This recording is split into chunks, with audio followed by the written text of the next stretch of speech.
Hey dreamer, tonight we dive into something more mysterious than your cousin's crypto portfolio and heavier than your emotional baggage during the holidays. We're talking about the Egyptian pyramids.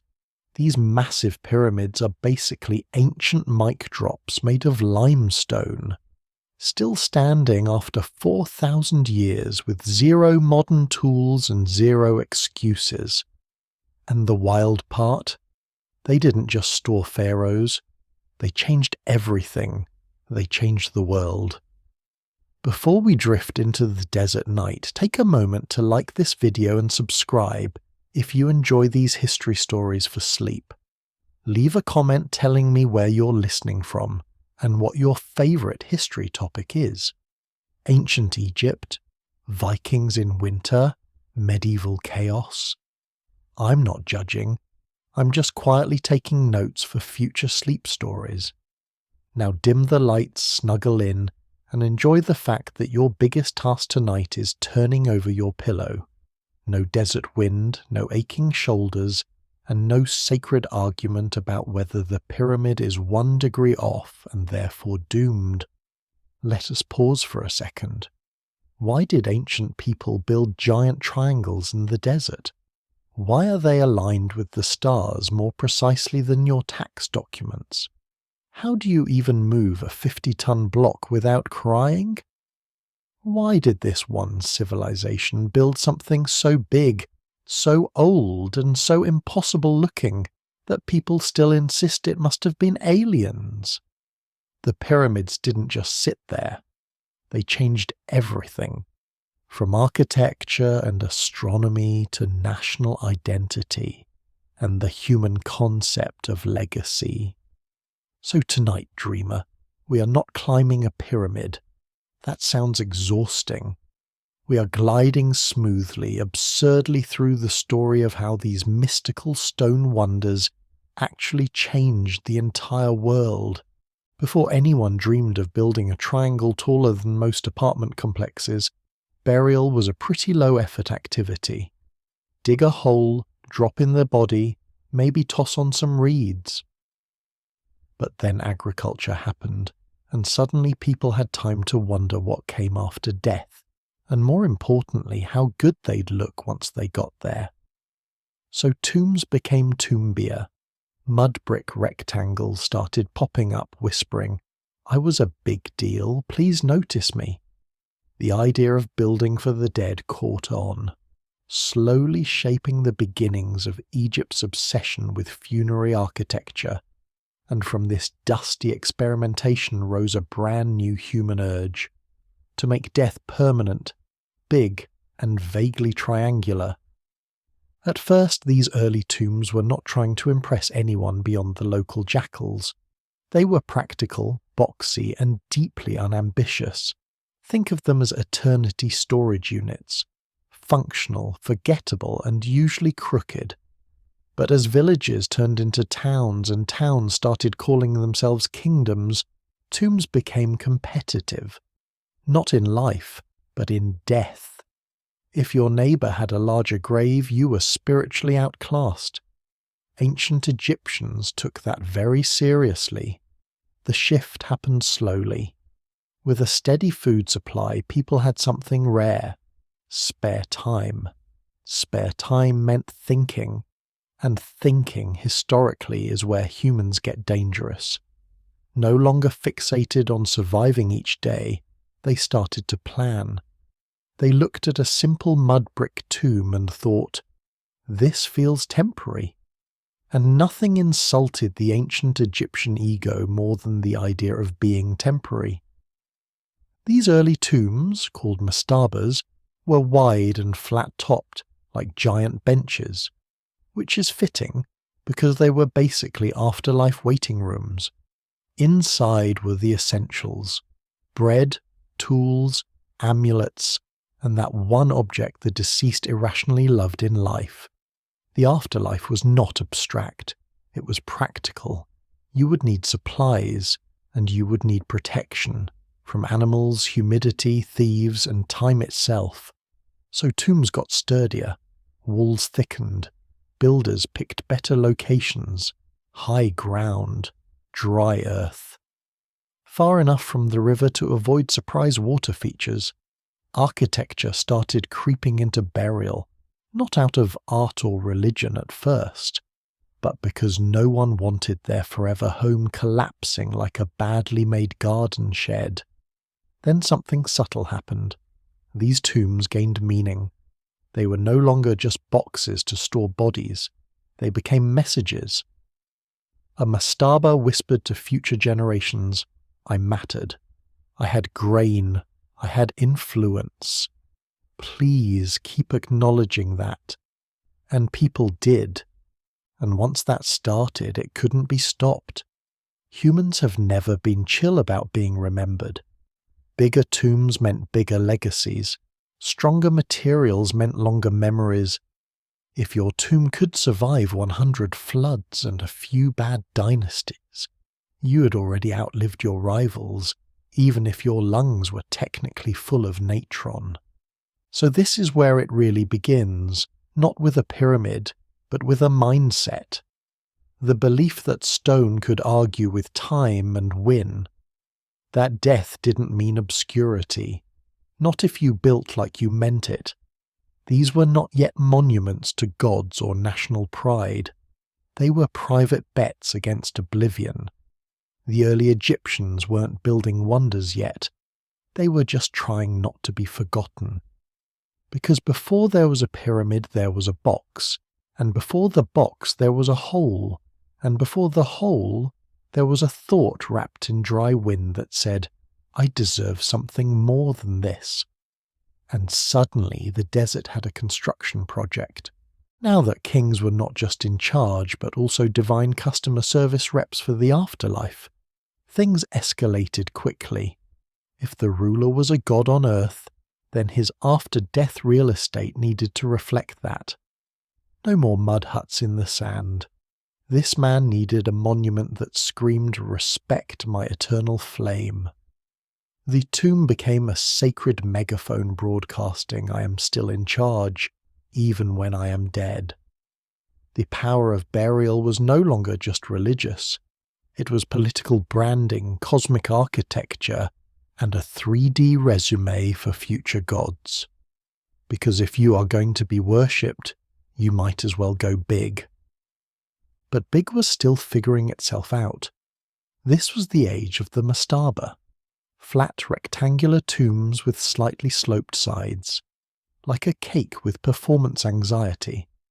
These were solid, serious structures, made with care and mud brick. They were often lined with white plaster to catch the sun, and built on raised platforms to avoid inconvenient flood damage or nosy crocodiles. Inside, they were richly painted, sealed with doors to the spirit world, and packed with goods that said, yes, I plan to be comfortable forever. These tombs were symbols, sacred spaces for kings who were now expected to continue ruling from the other side, but they still hugged the ground. Nothing pointed upward yet. Royal burials were horizontal power statements, not vertical ones. The size might impress your neighbours, but nothing about the design made the gods look twice. Still, these flat tombs carried divine weight. The pharaoh's body was sealed inside, preserved in carefully prepared wrappings, surrounded by offerings. Everything about the layout followed ritual logic, sacred alignment, sacred art, sacred shopping list, food, tools, ornaments. You could not go into the afterlife without supplies, and if you were a god king, you did not travel light. People were starting to gather around these tombs, not just to worship, but to work. Priests, guardians, artists painting the walls with scenes of harvest and tribute. You needed a whole team to manage your eternity. A royal tomb became a kind of spiritual headquarters, a place where the divine presence lingered. These sites became sacred zones, not just graves, but stations for worship, memory, and bureaucratic paperwork in linen. But there were limits. Mud brick, while dependable, was not exactly eternal. It cracked. It crumbled. It gently returned itself to the landscape every few decades. And as more rulers were buried, the race to outshine your predecessor began. Bigger tombs, better materials, flashier decorations, more animals with human heads. If the king was a god, then his tomb could not be forgettable. It had to speak, maybe not loudly, but firmly. And so began the quiet transformation. More limestone appeared, more complexity in layout, multi-room mastabas, double burials, hidden compartments. The tombs were getting ideas, but theirs were still flat, still horizontal, still, by all definitions, pre-pyramid. The shape had not changed, only the ambition had. In this moment, Egypt stood on the edge of architectural evolution. The belief in divine kingship was firmly in place. The need for eternal monuments had taken root, but the design had not yet broken gravity. The pharaoh was a god, yes, but he was still buried in a box. That would change soon. A single design decision was about to alter the landscape forever. Somewhere between bossy pharaohs and bored engineers, a genius said, "What if we stacked tombs vertically?" Thus began the career of ancient Egypt's first architectural overachiever. His idea, the step pyramid. It looked like a ziggurat got lost on its way to Babylon. But it worked. It was bold, strange, and completely new. The world's first monument made entirely of stone. Suddenly, death was not just a personal tragedy. It was a public design challenge. And Imhotep, with nothing but his grid lines and a bunch of guys with ropes, accidentally invented the future of construction. Before this moment, most tombs were low, wide, and unambitious. They kept to themselves. They whispered legacy. Imhotep's structure, on the other hand, yelled. It shouted from the sand, "Something is happening here." It was layered like a wedding cake for the dead. 6 stacked mastabas, each level smaller than the one below. A staircase to the stars made of limestone and pure confidence. People had never seen anything like it. Frankly, they were not sure if they liked it. But they could not stop staring. The materials alone were outrageous. Thousands and thousands of stone blocks carved, dragged, positioned, and adjusted by a workforce that must have spent a lot of time saying, "Are you sure about this?" The logistics were exhausting. Quarrying, transporting, lifting, aligning. Every step a problem, every solution an invention. This was not trial and error. This was controlled ambition, ancient project management in sandals. Imhotep did not stop at stacking. He built complex corridors, dummy chambers, secret tunnels. He wrapped the entire structure in polished limestone. The thing gleamed. It reflected sunlight like a beacon. It was not just a tomb. It was an announcement, a bold declaration that said, "This pharaoh matters. This pharaoh is not going quietly." It was not just about the afterlife anymore. It was about the spectacle, the psychology. If you were a rival and you saw this monument rising from the desert, you would understand that Egypt was no longer interested in blending in. They had figured something out. A new kind of structure. A new kind of symbolism. A building that made the divine feel tangible. And it sparked something. The realization that stone could be more than shelter. It could be statement, legacy, geometry with teeth. From that moment on, architecture in Egypt took a hard turn.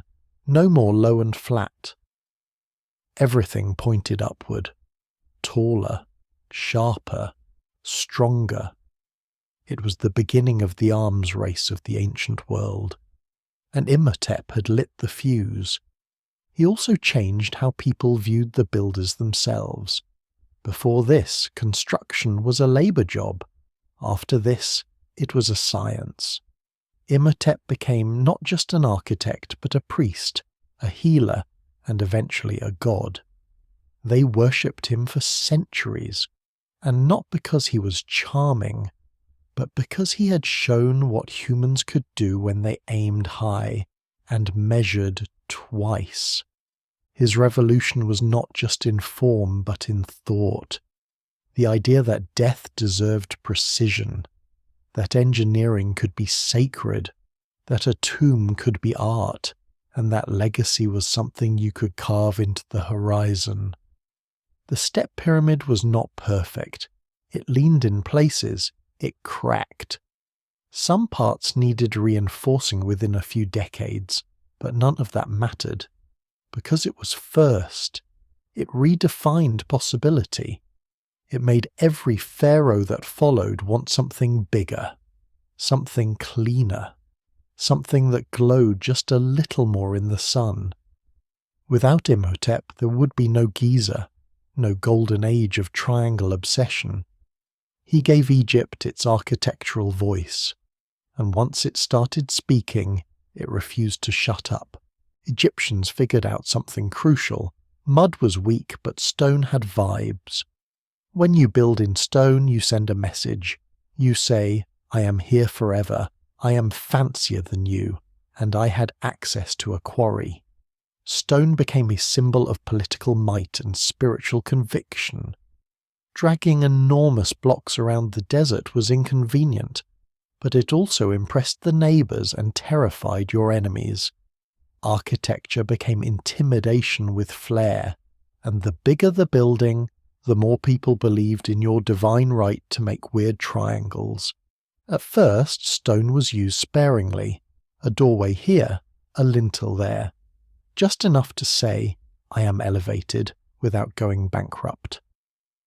Mud brick still did most of the heavy lifting. It was cheap, fast, and everywhere. But eventually expectations changed.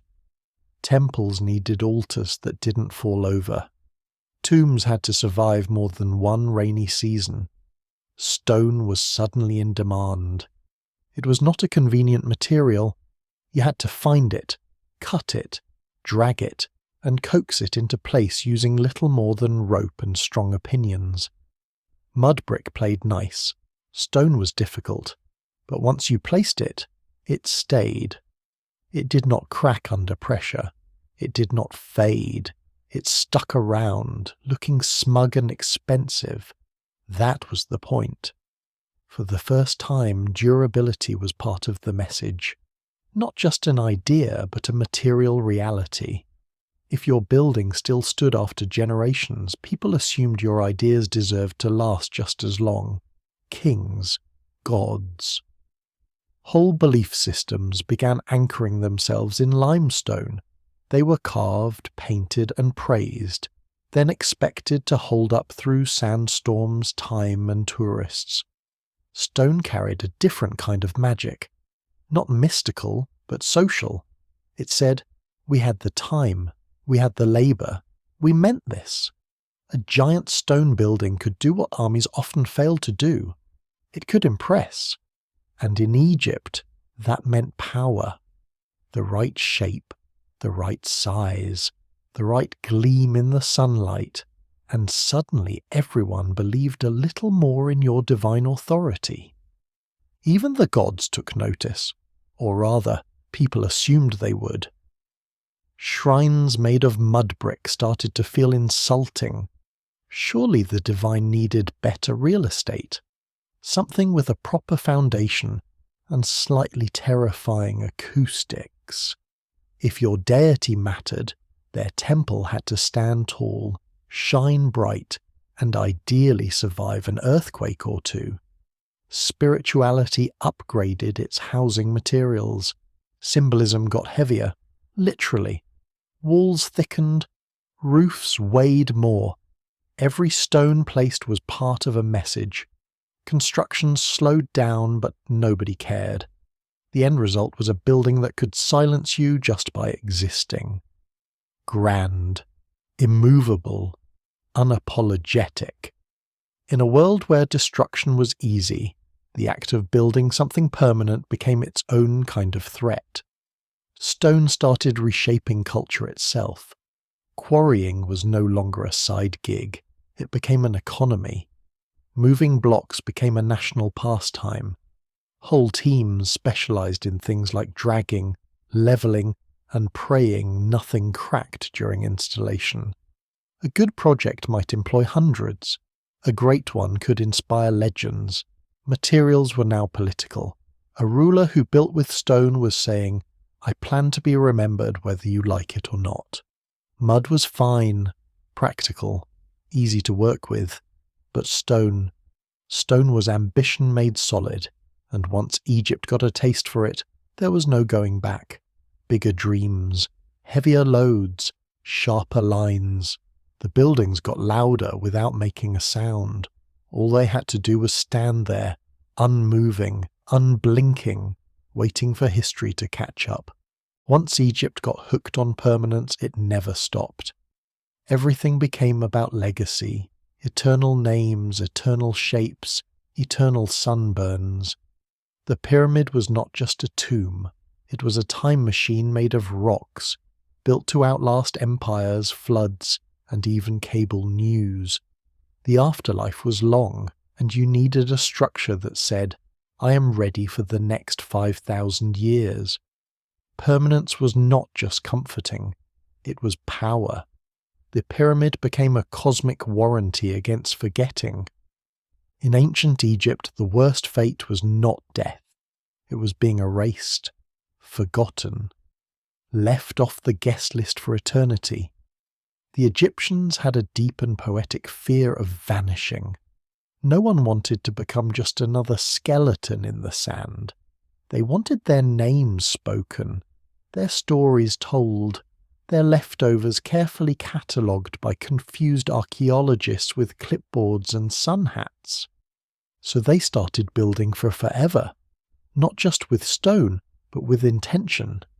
Everything was aligned, planned, measured by the stars. North meant something, angles meant something.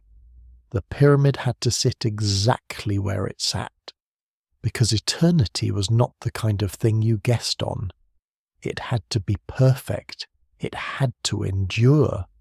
Names were carved deep into walls, images etched into scenes of daily life. There were inscriptions about harvests, victories, rituals, and what kind of bread the deceased preferred. Everything was designed to say, "I was here. I mattered. Please remember my face and also this extremely detailed list of things I owned." This obsession with legacy touched everything. Statues became heavy on purpose. Temples grew massive. Tombs multiplied. Even the most minor official dreamed of being immortalized in limestone, if not for their contributions, then at least for their really nice sandals.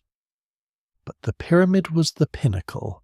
It did not just preserve a person, it preserved a worldview, a belief that time could be tamed, that memory could be locked in place, that a carefully arranged triangle of stone could survive when everything else had crumbled.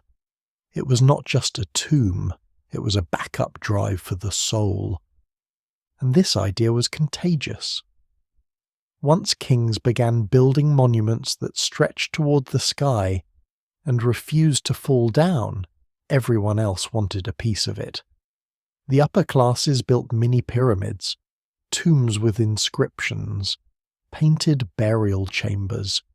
Everyone with a little wealth wanted their own personal insurance policy against the erosion of memory. The afterlife was treated like a second life, and one you had to plan for. Just dying was not enough. You had to be equipped, sheltered, decorated. You had to leave behind instructions, prayers, even furniture. You were not just hoping for peace, you were hoping for a deluxe eternity with backup linens and a full pantry. And while the idea of forever sounds poetic, it was also very political. A ruler who built something that lasted 1,000 years was not just thinking about the gods. He was thinking about control, about myth, about managing the future from the grave. Because if people were still talking about you a century later, you were still winning. It was architecture with an ego, stone that spoke, angles that warned. The pyramid was a message in geometry, a shape that said, I am still here, deal with it. And long after the names faded, the structure stood, watching, waiting, whispering into the wind that legacy is not an accident. It is a choice you stack, one block at a time. Before the Great Pyramid, there were attempts. The early smooth-sided pyramids were architectural puberty, awkward, dramatic, and very slope-confused. Some leaned like they were trying not to be noticed. Others looked like they were holding in a sneeze. But each misstep taught a lesson, and eventually Egypt got it right.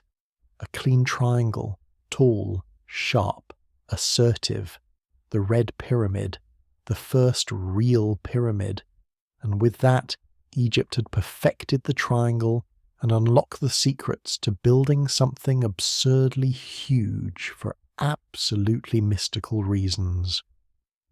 The road to perfection was, in short, a mess. The first experiments after the step pyramid were enthusiastic but unstable.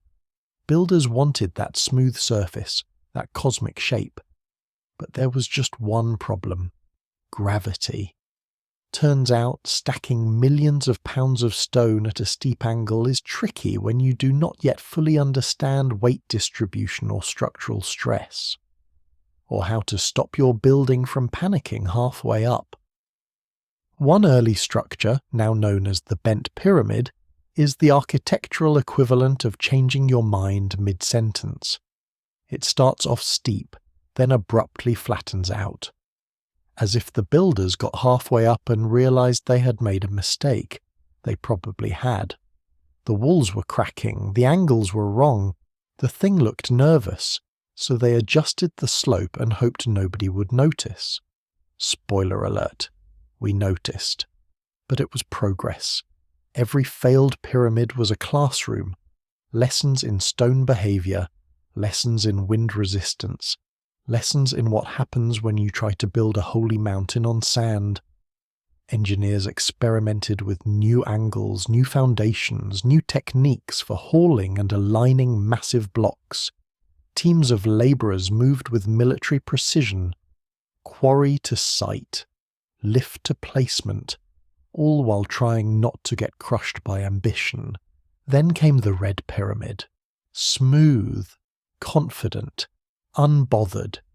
A perfect triangle rising from the desert, covered originally in gleaming white limestone that reflected sunlight like divine approval.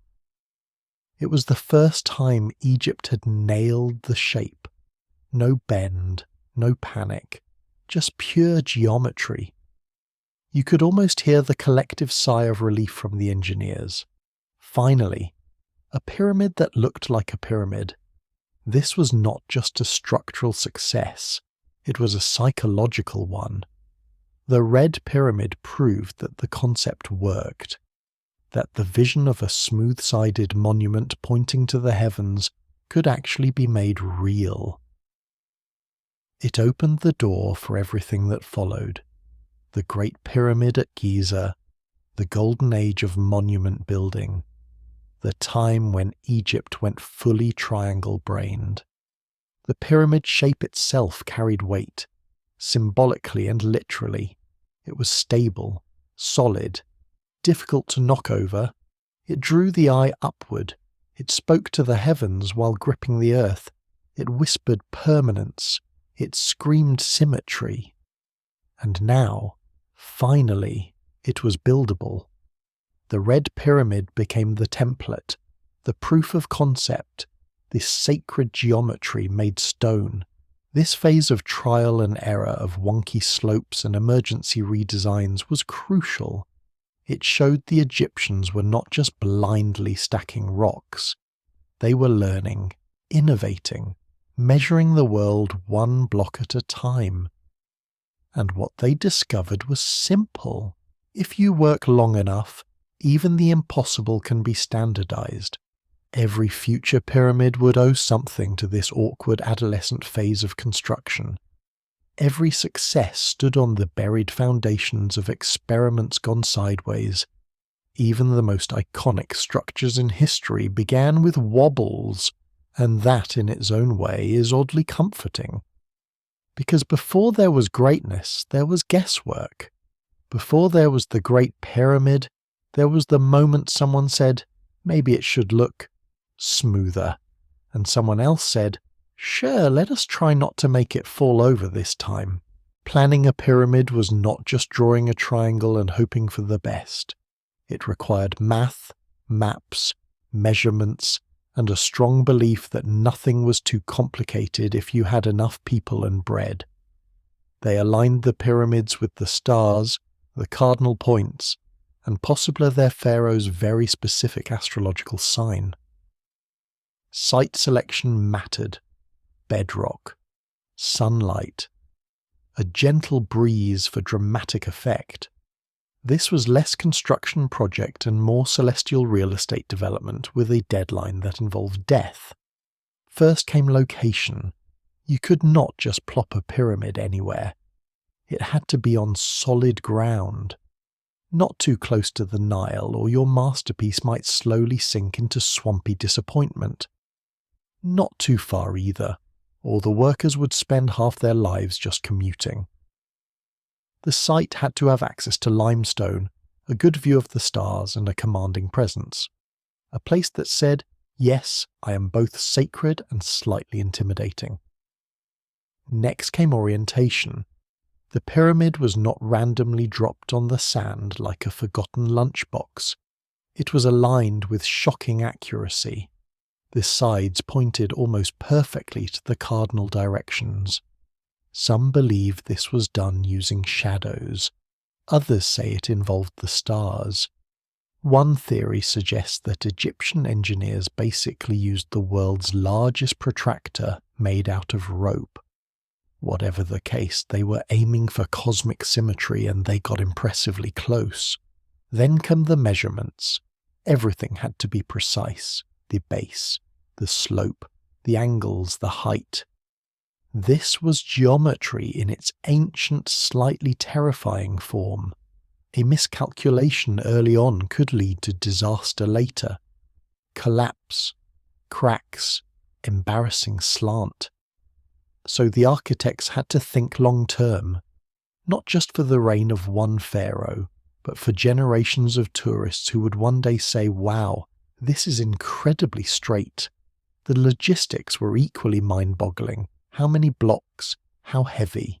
How far to transport them? How many ramps? How steep the ramps? How many workers per team? How many loaves of bread per worker per day?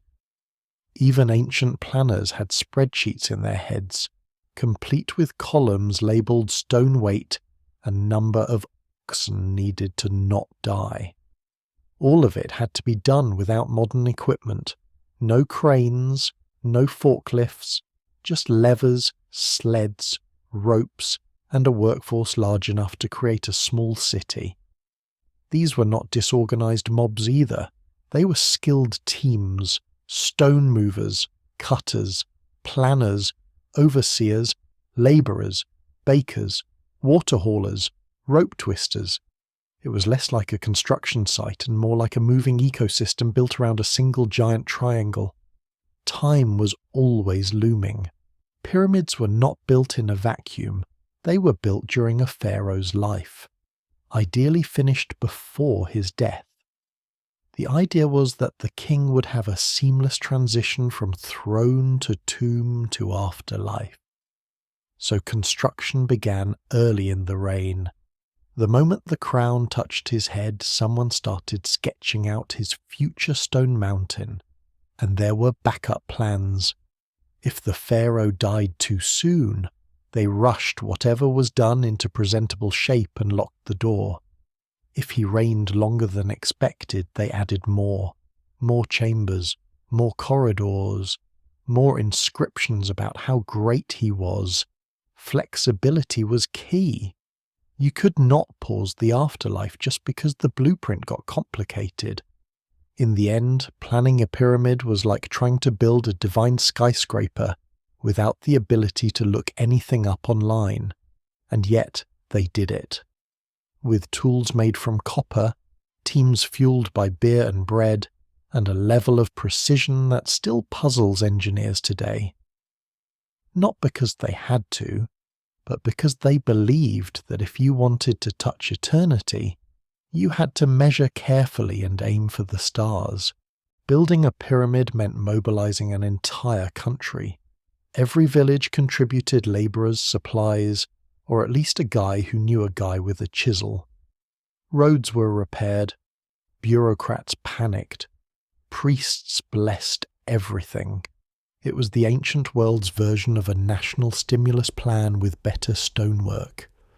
The scale was enormous, but somehow the logistics worked. Egypt did not just build pyramids, it invented nation-scale coordination while wearing linen skirts. This was not a weekend project. You were not just throwing a few stones into place and calling it holy. This was a multi-decade, full-time operation. The kind of project that required plans, backups, middle managers, and probably a few passive-aggressive meetings in the shade. Everyone had a role, even if that role was yelling at people to move the rock slightly to the left. The labour force was huge. Tens of thousands of workers were needed. Not slaves, as often assumed, but paid labourers. Farmers during the off-season, specialists, artisans, quarrymen, bakers, water carriers, rope weavers. Everyone from the countryside to the capital was involved. You were either building the pyramid or feeding someone who was. Villagers would send their quota of workers. In return, they received supplies, prestige, and the warm feeling of contributing to their king's eternal comfort. Each crew was organized by region with its own name and emblem. Some had slogans, some competed, some probably had chants that annoyed the other teams.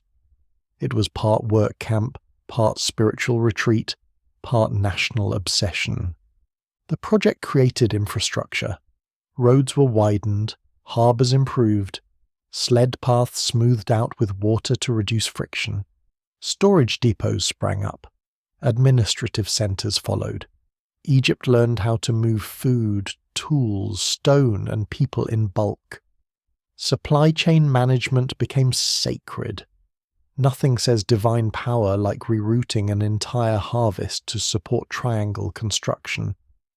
Bureaucrats were everywhere, tallying grain, logging hours, making sure the right kind of bread went to the right kind of worker. Documents were etched in clay or scribbled on papyrus, inventory lists, tax records, deliveries. Some unlucky guy probably had to count every hammer at the end of each shift. The amount of paperwork was enough to make a scribe cry into his eyeliner. Priests had their part too. Ceremonies were performed to bless the site. Rituals ensured the gods approved. Sacred geometry was consulted. Astrological advice was considered. The divine and the practical walked hand in hand. You could not lift a block without offering a prayer. It was part construction, part cosmic insurance policy. This effort unified the kingdom. People from all across the Nile Valley worked toward one absurdly pointy goal. They ate together, slept in workers' villages, shared tools, swapped gossip, bragged about their region's speed at hauling limestone.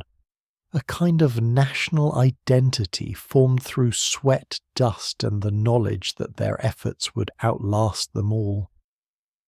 At the centre of it was the pharaoh. not just a ruler, but a living god, whose tomb required a country's devotion. His name was etched into the building plans, the stone blocks, and the hearts of the people moving them. It was not just a job, it was service to eternity, and everyone was expected to show up. In the process of building pyramids, Egypt learned how to manage itself. It learned scheduling, logistics, workforce rotation, seasonal labor, ration distribution. It became a state that could coordinate at scale, a place where spiritual belief met engineering and administrative skill. The pyramid was not just a monument, it was proof that a nation could function like a single, determined machine. So no, they did not have spreadsheets or project management software, but they had teams, leadership, routines, and a national sense of purpose that echoed in every polished block. Egypt organized itself around an idea, and in doing so it built something far bigger than a triangle. It built a civilization. Forget the Hollywood slave tropes. These were paid workers, skilled, fed, and slightly underwhelmed by their health benefits. They lived in organized villages, had supervisors, cooks, and more beer than a college frat house. They even had days off. This was not a slave pit. It was an ancient Union job site with thigh muscles that could crush bronze. They were not building under duress. They were building because it was the project of their time. The workers were a rotating labor force, farmers during the off-season, artisans between temple gigs, young men sent by their villages to fulfill service quotas. They were not chained, they were contracted, and while the hours were long and the lifting intense, the work carried honor. You were helping construct the stairway to eternity. That came with bragging rights and saw everything. They lived in purpose-built workers' villages near the pyramid site. These were not piles of rags in the sand. These were organized communities with homes, bakeries, medical tents, and surprisingly good urban planning. Streets, water systems, communal ovens. It was less tent city, more pop-up pyramid town, and it smelled mostly like yeast and ambition. Food was abundant. Workers were fed high-energy meals rich in bread, lentils, onions, and occasionally meat. Not a Michelin star experience, but enough to keep you upright under a 2-ton limestone block. Beer flowed freely, thick, chunky, slightly fermented liquid bread. It was the hydration method of choice. You lifted rocks, you drank carbs, you took a nap, repeat. There were medical teams. Skeletons show broken bones that healed well, indicating decent care. If you smashed your toe or pulled something important, someone patched you up. There was basic surgery, herbal remedies, probably a lot of guessing, but still not bad for a construction site in 2500 BCE. The work itself was brutal. Stones had to be dragged, lifted, aligned. Ramps climbed, ropes pulled, sand moved. Everything required teamwork, timing, shouting, endless repetitions of the phrase "a little more to the left." It took muscle, coordination, and the ability to not pass out in the heat, but they got it done. Workers were divided into crews. Crews had names, some funny, some fearsome. Teams had mascots, banners, possibly chants. There was competition, pride, maybe even pyramid construction games. Who could stack fastest? Who could smooth the stone best? Somewhere, someone was keeping score. If you were going to lift rocks for years, you might as well do it with spirit. Supervisors were everywhere. Mid-level managers in linen robes, making sure nobody dropped anything fatal. They tracked hours, directed movement, maintained order. It was their job to keep things moving smoothly, while also not being crushed under limestone. A delicate balance. The workers had days off, breaks, festivals, beer holidays. There were rhythms to the work, seasonal flows. You did your time, then you went home.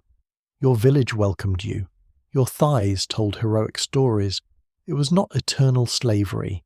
It was rotating national service with a dash of divine purpose. This was labour, yes, but also legacy. These workers knew they were part of something bigger, a monument that would last beyond their bones. Some scratched their names into stones, a bit of graffiti to say I was here. I lifted that block, I matter. They were not anonymous, they were essential. So forget the chains, forget the whips. The pyramid was not built on misery. It was built on sweat, teamwork, bread, and way too much beer. These were real people with real jobs, real lives and calves that could kick down a door. They built the impossible one stone at a time, and then they went home with sand in their teeth and history under their fingernails. As pyramids got bigger, so did the need for problem solving. Enter the engineer, the original spreadsheet enthusiast. These were not just guys with sticks. These were mathematicians, astronomers, and supply chain nerds in linen. They figured out slope angles, stress distribution, and how not to have a 60-ton ceiling collapse on your legacy. They created blueprints with ropes, shadows, and wild confidence. They were the unsung heroes of the ancient world. Nerds with real power. Engineering in ancient Egypt was not just about stacking rocks. It was about predicting what could go wrong and preventing it without access to modern tools or second chances. If you misjudged a foundation, your monument might tilt like a sleepy camel. If you got your weight calculations wrong, your sacred burial chamber could become a limestone pancake. Stakes were high, literally. These engineers worked with the most advanced tools they had: ropes, plumb bobs, sight lines. They used shadow tracking to find true north. They measured right angles with knotted cords. They observed the stars to determine alignment. It was math meets mysticism, science meets ceremony. And it mostly worked, which is impressive when your calculator is the sun. They designed internal chambers to resist pressure, passages angled for airflow, shafts pointed to the heavens for symbolic flair. Some pyramids had false corridors, maybe for spiritual reasons, maybe to confuse looters, or maybe just because someone liked mazes. They had to consider ventilation, weight distribution, structural integrity, and the unsettling habit of gravity to ruin everything when ignored. Engineers were not building for a few years, they were building for forever, which meant materials had to be tested, processes refined. They calculated how much stone was needed, how many labourers were required, and how long it would take to drag something heavy across the sand without losing everyone's will to live. It was ancient project management, complete with Gantt charts made out of charcoal and frustration. They also designed the tools: wooden sleds for dragging blocks, copper chisels for shaping stone, levers, ramps, pulleys, and clever friction-reducing tricks involving wet sand. If a new problem emerged, someone had to invent the solution on the spot. A ramp too steep, a corner too weak, a deadline too close. The engineers adjusted. They always adjusted. Not all projects went perfectly. Some pyramids cracked, others leaned. One even changed slope halfway through like it was trying to pivot careers. But that is what made engineering so important. Learning from failure, adapting, getting smarter with each build. You did not get the Great Pyramid on the first try. You got it after generations of engineers figuring out what not to do. These people were rarely famous. Their names were not carved into stone, but their ideas were.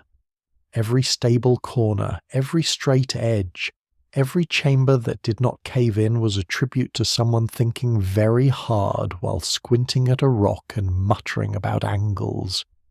Their influence went beyond architecture. Engineers helped plan entire cities, canal systems, storage facilities, road networks. Their skill with logistics and geometry shaped the way Egypt functioned. While the pharaoh got the spotlight, the engineer made sure the spotlight did not collapse under its own weight. In a world where divine will was credited for nearly everything, the engineer operated behind the scenes. Quiet, precise, slightly judgmental, armed with chalk, rope, and an uncanny ability to eyeball a slope from across a quarry. They turned vision into structure, belief into stone, and while they might not have worn crowns, they were the ones who made sure those crowns had somewhere impressive to be buried. The pyramid was not subtle. It shouted, "Our pharaoh is better than yours."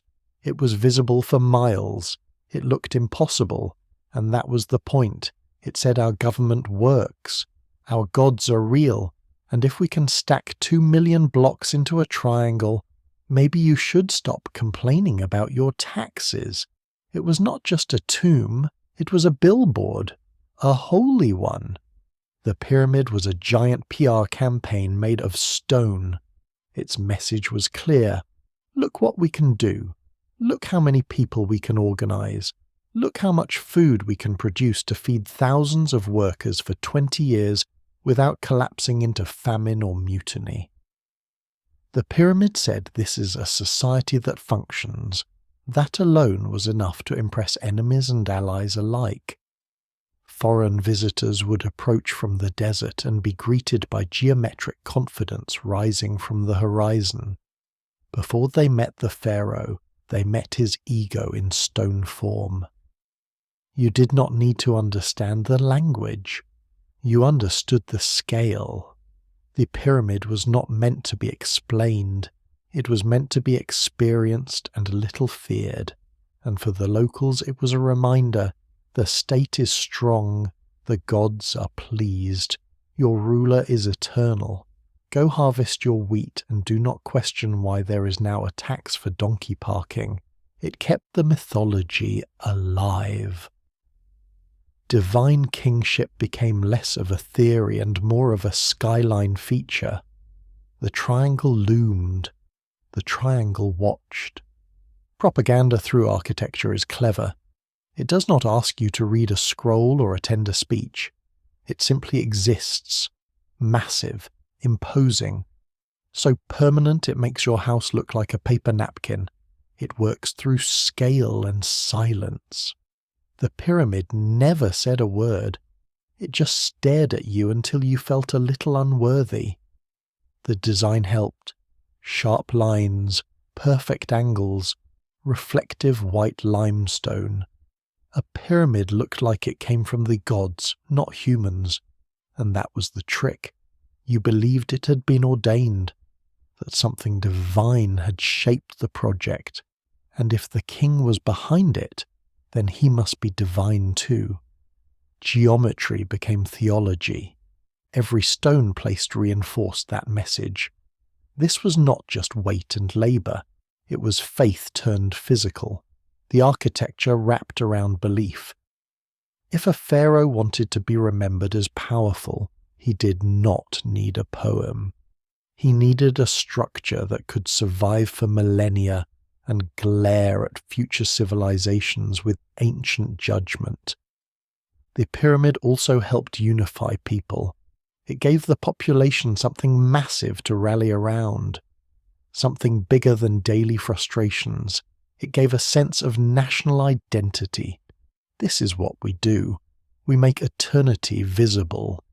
It bonded labourers and craftsmen and farmers into one grand, dusty machine of legacy production. It also discouraged rebellion. How do you argue against a state that can build a triangle taller than anything you have ever seen using nothing but willpower, sweat, and geometry? The pyramid had no defense system, but it did not need one. It defended itself with intimidation, with beauty, with the crushing weight of its own existence. Other civilizations took note. Suddenly monuments were the new status symbol. Everyone wanted a big shiny thing to prove their god-king was also great. Egypt had set the standard. Build it tall, build it heavy, make it last. The blueprint for architectural dominance had been carved into the desert. In the end, the pyramid was not just a resting place. It was a message sent into the future, a permanent ad campaign. The tagline was simple. We were here. We mattered. And by the way, our triangle is bigger than yours. These people aligned the Great Pyramid to true north with an accuracy that makes modern GPS blush. With no metal tools, no lasers, just geometry, shadows, and an unsettling amount of confidence. The base is almost perfectly level. The sides are almost exactly the same length. It is math, magic, and madness in equal parts. They did not wing it. They measured it, then remeasured it, then triple measured it with ropes, sticks, and divine judgment. Imagine walking into the desert with a piece of string, a wooden stick, and a dream of eternal geometry. You look at the sun, you look at the stars, you consult your favorite shadow, and somehow, after all that, you manage to draw a straight line across 100 meters of sand while your sandals fill with grit, and your crew asks you to please stop being so precise. They started with the cardinal points. Finding true north was not easy without a compass or a smartphone. They used the stars, specifically the circumpolar stars that never set.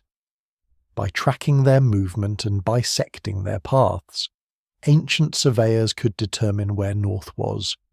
Not magnetic north, true north, the real one, the serious one, the kind that looks at your attempt at parallel parking and says try again.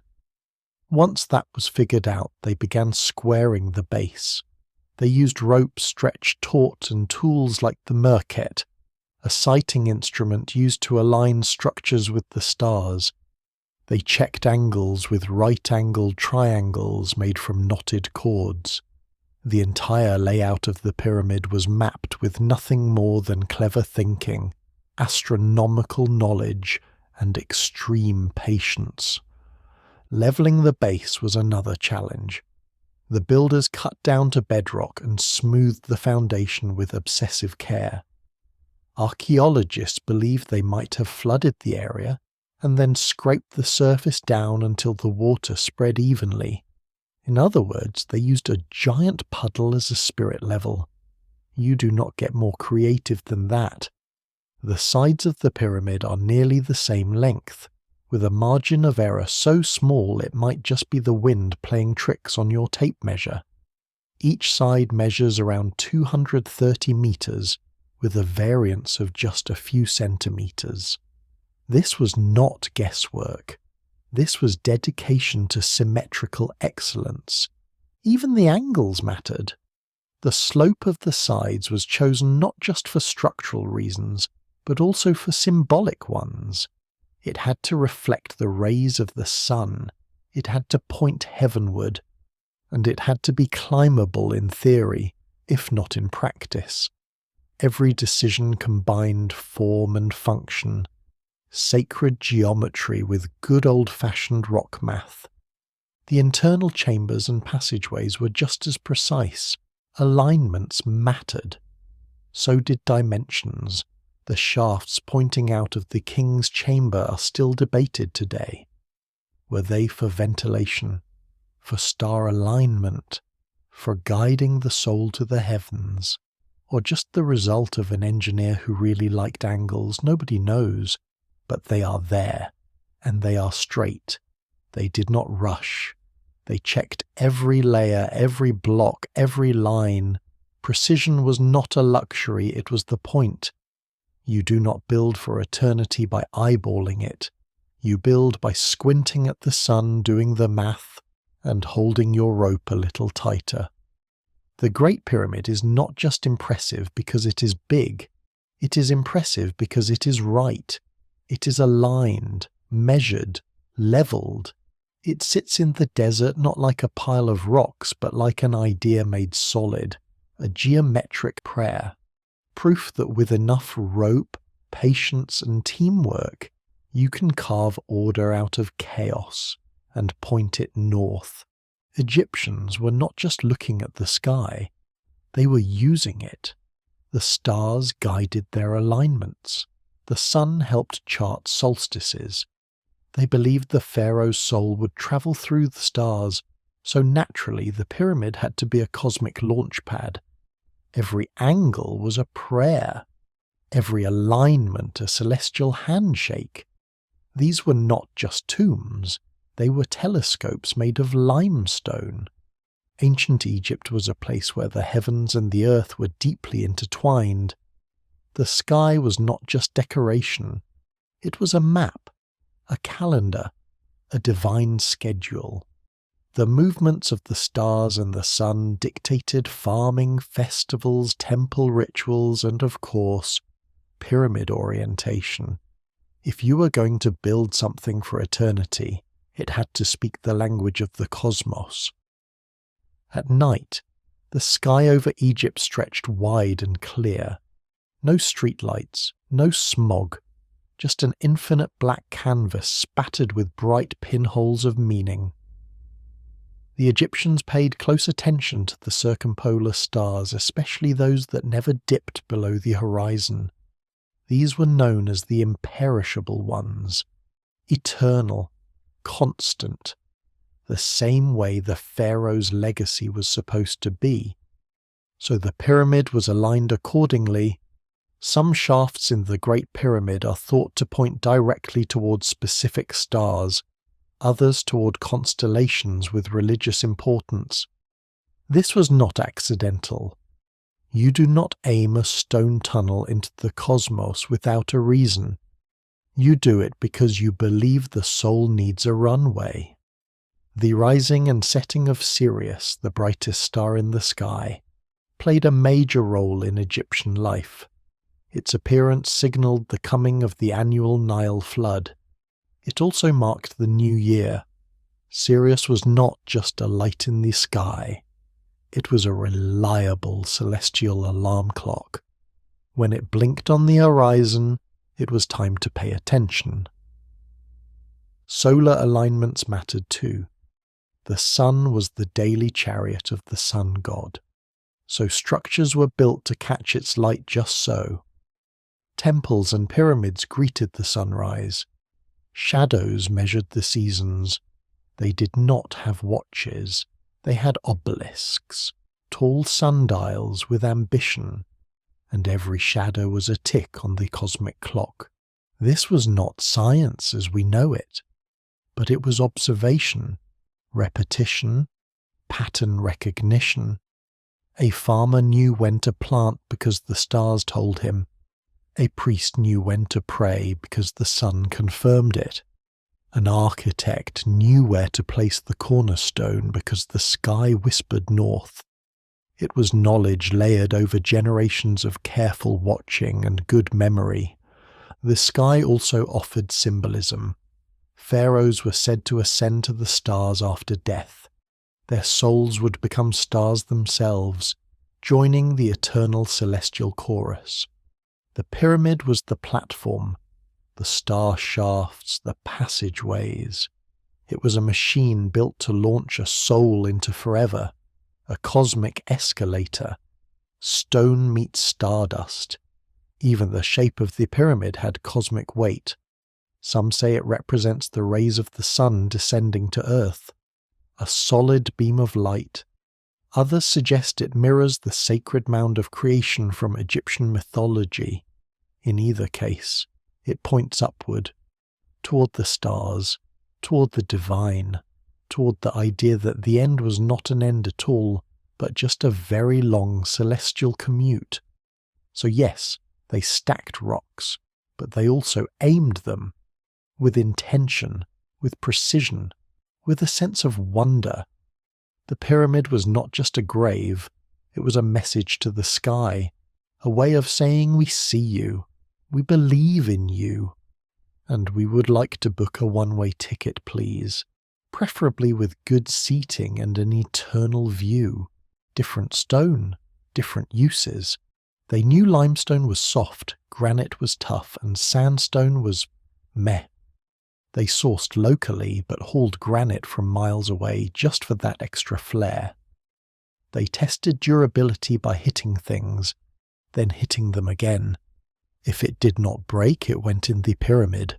Congratulations, you have passed ancient Egyptian quality control. Material science in ancient Egypt was not written in textbooks.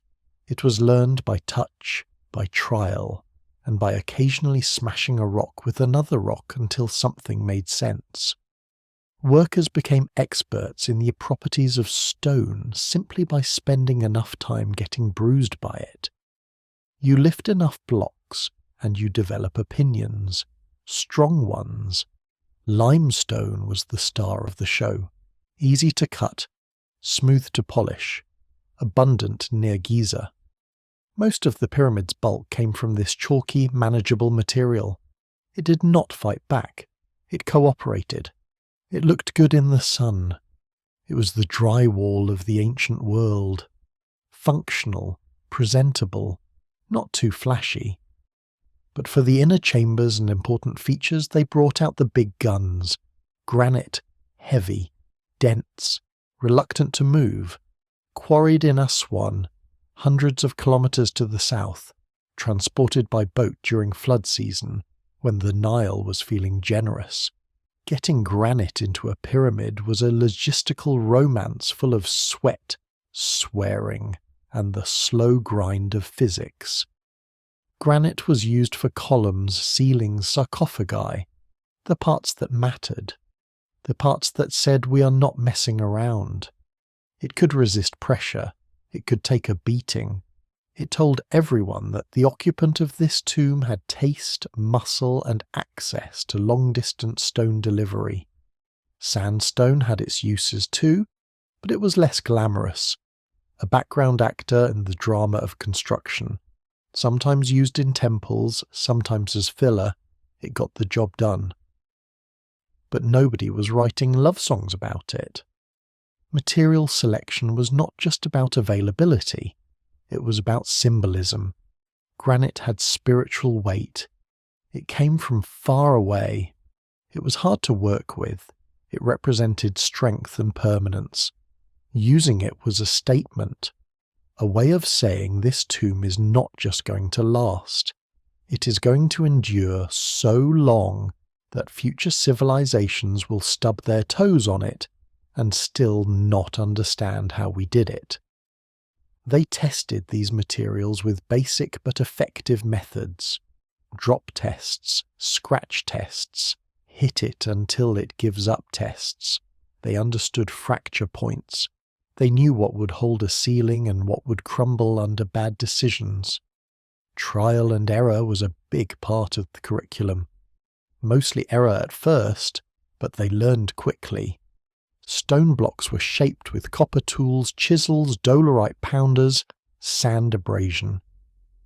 Over time, workers developed deep instincts about where to strike, how much force to use, and when to walk away before the block won the argument. This was craftsmanship, science, and personal grudges all rolled into one. Finishing touches mattered too. The outer casing stones were polished until they gleamed in the sun. Some believed the pyramids once shone so brightly they could be seen from miles away, a beacon of death and geometry. That required not just the right stone but the right finish. an entire layer of smooth perfection, now mostly missing but once present and blinding. Material choices shaped not just the look of the pyramid, but the experience of it, the feel underfoot, the coolness of the granite walls, the echo in the limestone corridors. Everything was selected with care, with purpose, with the understanding that building forever required more than stacking. It required knowing your rocks like they were co-workers. So yes, it was trial and error, but mostly it was respect.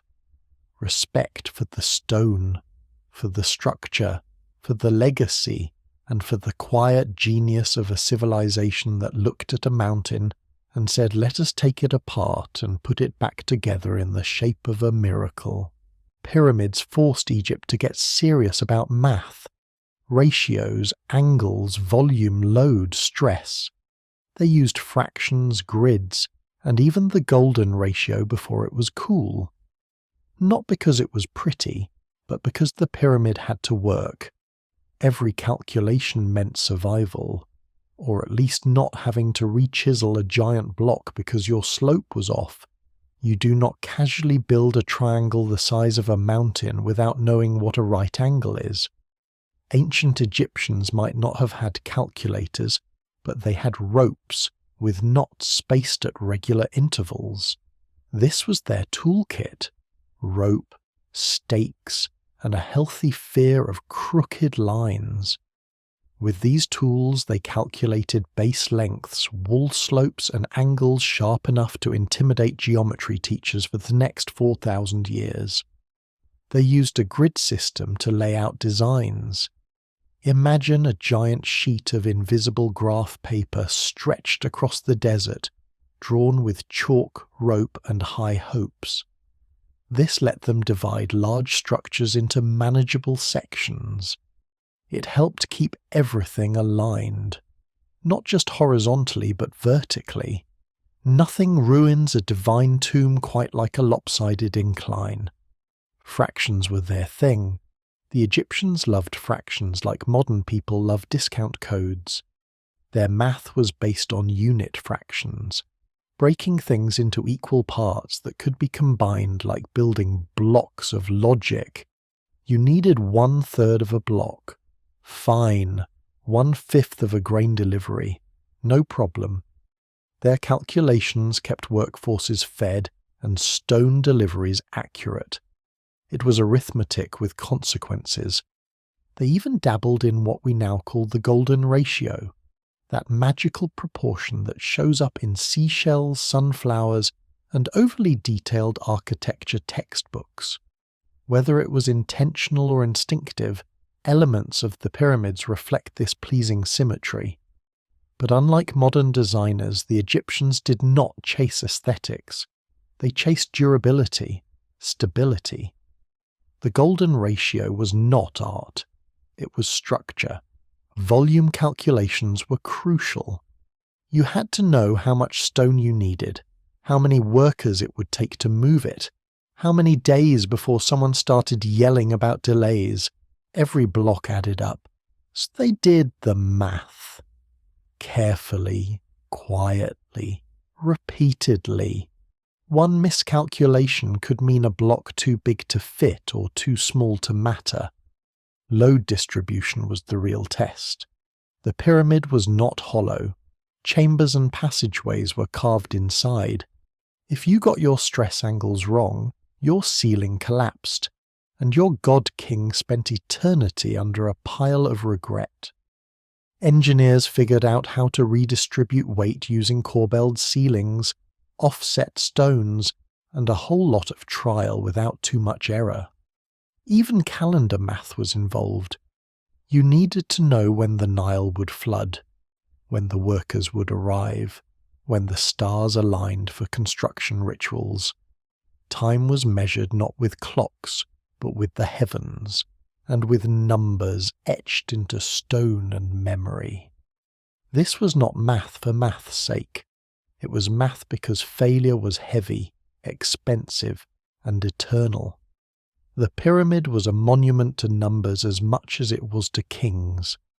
Behind every layer of stone was a layer of calculation, geometry carved into the planning, algebra buried in the bricks.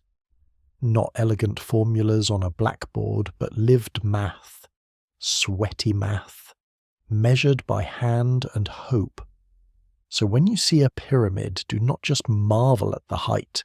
Marvel at the invisible numbers inside it, the ratios, the patterns, the problem solving. This was math with muscle, math with rope burns, math that still stands after thousands of years whispering quietly we got the numbers right. Try and top that. You cannot build a pyramid by just shouting instructions. So they wrote things down on stone, on papyrus, on pottery shards, project lists, inventory records, progress reports like Team A dragged 17 blocks today, Team B sat in the shade, early documentation culture was born, and so was project management, ancient Egypt, home of the first annoyed middle manager. As the pyramids grew taller, the chaos grew wider. You could not keep it all in your head. Not when you were coordinating thousands of workers, hundreds of supply shipments, and an architectural design that depended on not accidentally sealing someone inside. Writing became a necessity, not for poetry, not for storytelling, but for making sure someone brought enough bread and beer to the work site. Scribes became essential. These were the clipboard holders of the ancient world. But instead of clipboards, they had brushes and pots of ink. They sat under makeshift awnings, squinting at the sun and at other people's handwriting. They recorded deliveries of copper tools, logs of labourer attendance, lists of supplies eaten, borrowed, or mysteriously vanished in the night. Papyrus was the favourite medium, lightweight, rollable, less aggressive than chiselling everything into stone. But for things that needed to last or be taken seriously, they turned to limestone or pottery shards. Anything flat and reasonably writable became a document. The desert was dry. Ink held up, paper survived. So did the notes. We know this because we have found them. Tiny scraps of project planning from thousands of years ago, annotations from supervisors, tallies of block deliveries. It reads like a to-do list from someone with dust in their sandals and too many workers who wanted longer lunch breaks. Team names were written down, job rotations, who was responsible for which section of the pyramid. You could trace a day in the life of a work crew by reading the notes. It was the birth of paperwork, and the birth of people complaining about paperwork. Communication flowed upward too. Progress reports went from foremen to overseers. Overseers reported to architects. Architects reported to someone who probably pretended to understand what a load-bearing angle was. The pharaoh may have believed the gods were guiding the process, but it was really a long trail of ink-stained fingers keeping the machine moving. There were even schedules, calendars carved into walls or drawn on scraps, marking festivals, rest days, and supply runs. If a shipment was delayed, someone wrote that down. If a tool broke, it was logged. If someone managed to drop a block on their foot, that probably ended up in a medical tally along with a polite suggestion for more sandal padding. Writing was not just a luxury. It was a survival tool. It kept the operation from collapsing under its own complexity. It made sure food showed up on time. It made sure workers got their beer rations. And most importantly, it made sure everyone knew who to blame when the West Wall was not quite straight. These early records marked the beginning of administrative thinking, systemized planning, delegation, accountability. In other words, the invention of middle management. It was not glamorous, but it was vital. Every towering triangle of stone was built on a foundation of to-do lists. So the next time someone tells you writing is an art form, remind them it is also what stopped a 1,000-ton tomb from turning into a very expensive pile of rocks. It gave Egypt its voice, its order, its daily reports. It turned ideas into reality and made sure someone showed up with the rope on time. Long after the pyramid builders were dust, travellers arrived with sandals and scrolls. Greeks stared up and called them wonders. Romans took notes and bragged in Latin. Everyone who saw the pyramids left changed. They sketched, they speculated, they exaggerated. Some believed giants built them, others assumed lost wisdom or alien contractors. History became mythology, became tourism, and the pyramid kept collecting reviews. For early travellers, the pyramids were less a historical site and more a riddle made of limestone. Nobody brought a user manual. The local stories were cryptic, the hieroglyphs unreadable, the scale was absurd. So visitors filled in the blanks with imagination and the occasional fever dream. They guessed, they theorized, they wrote things down with absolute confidence and very little evidence. The Greeks were among the first to go full fanboy. Herodotus called the pyramids wonders of the world, and then confidently explained how they were built using cranes, powered by spiritual geometry and regrettable math. His descriptions were poetic, deeply flawed, and incredibly influential. He also claimed it took 100,000 workers and a suspicious number of onions. As far as history goes, it was passionate and wrong. The Romans followed with more sandals and even more scrolls. They admired the engineering, but mostly saw the pyramids as something to conquer, document or loot depending on the mood.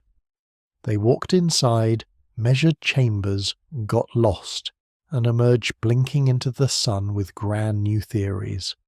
Some believed the pyramids were treasure vaults, others thought they were libraries.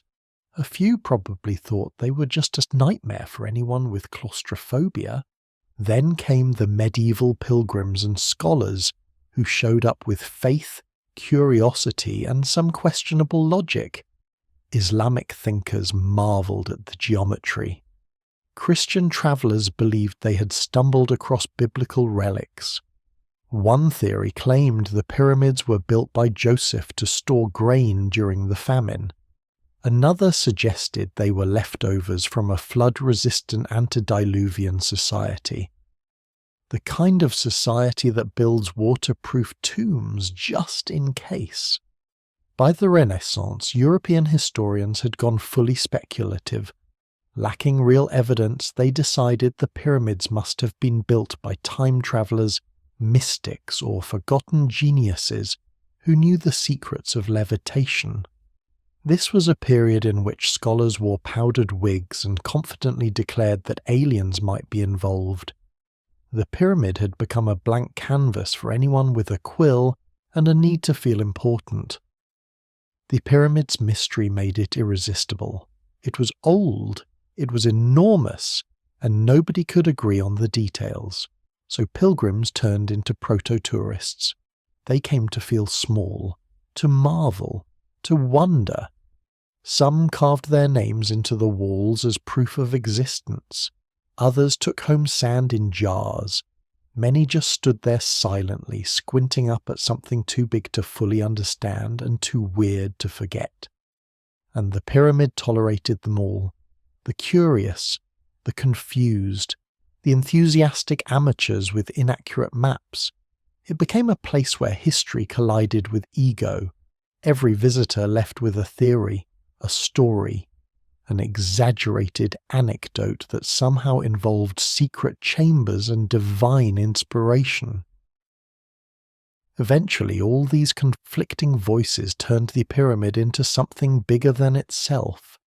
Not just a monument, but a myth-making machine.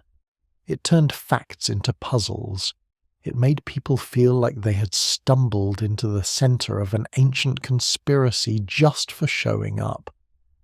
The stone walls became mirrors, reflecting whatever the visitor hoped to find. So the pyramid became not just a structure, but an experience, a catalyst for stories, a landmark for dreamers and scribblers, and those who desperately wanted to sound interesting at dinner parties back home. And through it all, the pyramid said nothing. It just stood there, massive, silent, and probably rolling its metaphorical eyes. The pyramid was not just a local marvel. Its form echoed through time and space. Ziggurats rose in Mesopotamia. Step pyramids appeared in distant Mesoamerica. Cultures separated by oceans somehow landed on the same basic idea. If you want to impress the gods or your enemies, stack a lot of stone and point it at the sky. Maybe it was coincidence, maybe it was convergence, but the idea of monumentality had legs, stone ones. There is something oddly universal about looking at a big pile of shaped rocks and thinking this is the good stuff, the kind of structure that makes your neck hurt and your self-esteem wobble. Whether it was the desert heat or some shared architectural midlife crisis, civilizations across the globe started going vertical. They were not copying each other.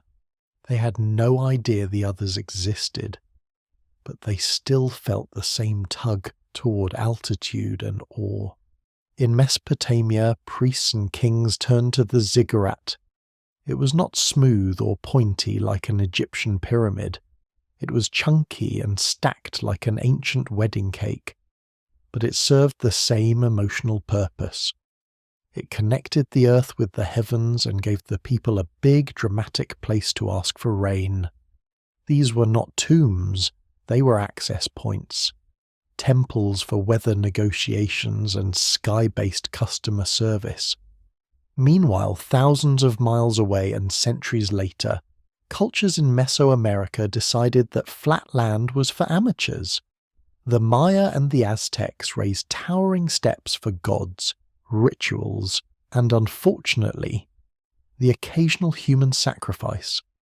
Their pyramids had flat tops, steep sides, and a flair for drama. Climbing one was a spiritual act and possibly a leg day workout. The common thread was clear. You build up to speak to the divine. You build tall to remind everyone who is boss. Even in China and Sudan, ancient builders got pyramid-ish. Burial mounds and stone tombs took shape in forms that, while not geometrically identical, still chased that same aesthetic of eternity by elevation. If you can see it from the valley, it must be important. If it takes decades to complete, it must be sacred, or at least tax-deductible. The idea of monumentality is not just about size, it is about the audacity to try, to plan something so massive it outlives its builders, to turn labour and landscape into a single message. We were here, we had a vision, and we really liked triangles. The pyramid shape became a kind of architectural meme. It spread not through trade routes or scrolls, but through human instinct. Make it big, make it last, make it pointy. Even the materials varied wildly. Egyptians carved limestone. Mesoamericans used volcanic rock. The Mesopotamians worked with mud brick and sheer willpower. It did not matter what you had. It mattered what you built with it. The end goal was the same: height, permanence, presence, a structure that screamed, "Look at us," in a voice that echoed through centuries. And so the idea of monumentality went global before the concept of global even existed. Different shapes, different gods, different purposes, but always the same result. Massive piles of engineered stone reaching skyward with equal parts reverence and ego. Not because they had to, but because they could. What started on the banks of the Nile became a blueprint for ambition. Civilizations began to measure themselves not just in scrolls or armies, but in stones per structure. If your gods were worth worshipping, they deserved altitude. If your leaders wanted legacy, they needed visibility. So the pyramid, in all its distant cousins and rocky reinterpretations, did not stay Egyptian. It became human. A shared impulse in cultures that never met. A reminder that people across the world, at wildly different times, all agreed on one thing: go big, or go spiritually unnoticed. Pharaohs were not the last rulers to crave immortality through construction. Kings across history caught pyramid fever. They wanted tombs, temples, arches, obelisks, anything that screamed, "I was here." Emperors and Caesars copied the scale, if not the shape. The idea that power should be carved into the land outlasted dynasties, and every capital with a grand monument owes a dusty nod to the Nile. Because once you have seen a mountain of stone that says "I matter and I am not leaving," it is hard to go back to modest architecture. Future rulers saw the pyramid and got ideas. Dangerous ideas. Like, what if I built something even bigger? What if my tomb could be seen from the horizon? What if my monument confused archaeologists for millennia? Suddenly it was not enough to rule. You had to leave a mark, in stone, in metal, in whatever material your empire had lying around. Rome took the hint and ran with it. The Caesars did not build pyramids. They built everything else. Arches, roads, colosseums, bathhouses that looked like temples. Their philosophy was simple. If a structure does not inspire awe, add another column, preferably marble, and make sure it can be seen from your rival's territory. Legacy was no longer spiritual, it was competitive. In China, emperors constructed tombs that mimicked cities, palaces underground, terracotta armies, burial chambers designed to mirror the heavens. These were not just graves, they were statements. This ruler ruled even in death. They had learned the lesson of Egypt. The afterlife was not private, it was public relations. Medieval Europe leaned in too. Kings and bishops commissioned cathedrals that took centuries to build and were basically vertical sermons. Gothic spires climbed the sky like bony fingers, every stone carved with symbols, every window glowing with coloured light. It was sacred architecture, and also a silent contest over who could outbuild whom in honour of God and possibly ego. The Mughal emperors built tombs that looked like love letters written in marble. The Taj Mahal is not a pyramid, but it is a direct descendant of that idea, a place where stone says more than words ever could. A monument not just to the dead, but to beauty itself. It whispers across time, I cared, and I had a serious construction budget. Even modern capitals are shaped by this legacy. Washington, D.C., Paris, London. You will find domes, obelisks, national mausoleums, none of them pointy enough to be a true pyramid, but all of them echo the same instinct. Monument equals memory. Government buildings rise on purpose, not just for function, for symbolism, to remind visitors and citizens alike that something important happens here, or at least expensive. And it is not just physical architecture. The idea that a leader's memory must be preserved has seeped into statues, portraits, street names, and increasingly desperate museum wings. Leaders want to last, and they know you cannot rely on your biography alone, so they build and commission and rename airports. It all traces back to that first triangle in the sand, that bold declaration by early pharaohs that said, I will not fade. The shape of ambition became contagious. and every ruler who ever stood on a balcony and imagined their face carved into something owes a thank you to the Nile.